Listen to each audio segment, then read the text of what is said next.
Okay, so we're doing WHO classification of humus of hematopoietic and lymphoid tissue.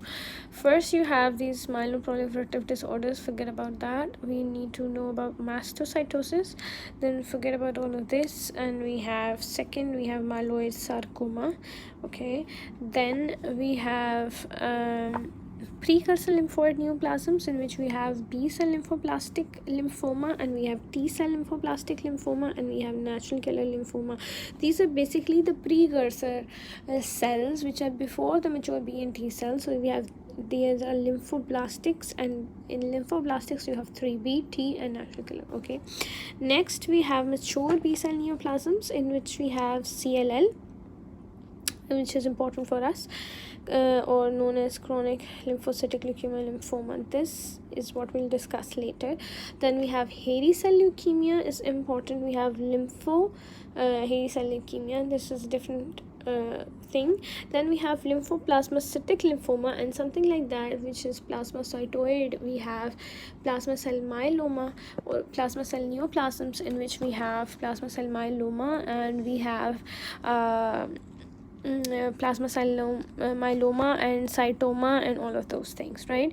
Then we have important things like we have marginal zone lymphomas, and in marginal zone lymphomas we have importantly extranodal marginal zone lymphomas, and we have nodal marginal zone lymphomas, like which are inside the node and which are outside the node, lymph node. Then we have a follicular lymphoma, we have mantle cell lymphoma, we have diffuse large B cell lymphoma, which is further categorized some of into two: germinal center B cell subtype and activated B cell subtype. Then we have T cell rich B cell lymphoma. We have the subclassifications of DLBCL, in which few important ones are lymphomatoid granulomatosis. We have intravascular large B cell lymphoma, in which the lymphoma is actually inside the blood vessels and the blood cells are large. And similarly, we have ALK positive large B cell lymphoma, which is ALK positive. We have plasma blastic lymphoma. Again, it's similarity to plasma cells. We have primary effusion lymphoma, right? Furthermore, we have Burkitt lymphoma. Okay, and then we have high grade B cell lymphomas, which is like the super dad of B cell lymphomas. High grade B cell lymphoma, you have NOS when you don't know what's the rearrangement, and when you know, then it is with MYC and BCL2, MYC and BCL2 and or BCL6 rearrangement. So this is a high grade B cell lymphoma.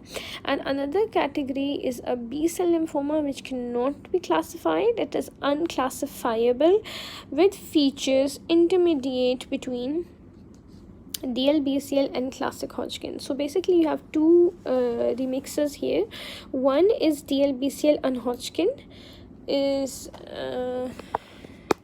as you put it, this is DLBCL plus Hodgkin combo, and the second combo is basically BCL2 and BCL6 and MYC. So this is somewhat like DLBCL with other rearrangements, right? Okay, next we have mature T cell and natural killer neoplasms. In mature T cell natural killer neoplasms, we have important one is enteropathy associated T cell lymphoma, which is basically associated with intestinal diseases, and we have further subcategories. We have mycosis fungoides, which is basically involving the skin. Then we have primary cutaneous CD30 positive T cell lymphomas, and we have further subclassifications. Basically you can just lump it into primary cutaneous T cell lymphoma. Okay, we call it PTCL or primary cutaneous or is it PCTL something, whatever, I'll just remember it with PTCL or primary cutaneous T cell lymphomas. PTCL is for this peripheral T cell lymphoma, and this is PCTL or primary cutaneous T cell lymphoma. And then we have peripheral T cell lymphomas, and then an important one is angioimmunoblastic T cell lymphoma and a plastic large cell lymphoma, or we call it ALCL, in which you have ALK positive one, ALK negative one. Angioblastic, we call it AIL or angioimmunoblastic T-cell lymphoma, AITL, sorry, in short for. Then we have Hodgkin. Hodgkin has two very separate categories. One is classic Hodgkin lymphoma, which is a separate category, and then we have NLPHL, or which is nodular lymphocyte predominant Hodgkin lymphoma. Okay, and in classic we have further subcategories into nodular sclerosis, lymphocyte rich, lymphocyte depleted, and mixed, and nodular sclerosis, right? Then we have a category of immunodeficiency or post-transplant associated lymphoproliferative disorders for further categorization. And then we have histiocytic and dendritic cell neoplasms, okay, in which we have one category is histiocytic sarcoma, then we have Langerhans cell histiocytosis, and we have Langerhans cell sarcoma, okay. Then we have interdigitating dendritic cell sarcoma, another important category, and then we have follicular dendritic cell sarcoma and Erdem chest disease, another important one, okay. What I'm highlighting in this classification is something which is more relevant to the syllabus, or which is more important syllabus wise, right? So the rest of them we'll go into detail, you'll find about it, but I'll not be discussing leukemias because that is the hematologist domain. So this is basically what I'm doing, is the histopathologist relevant lymphomas.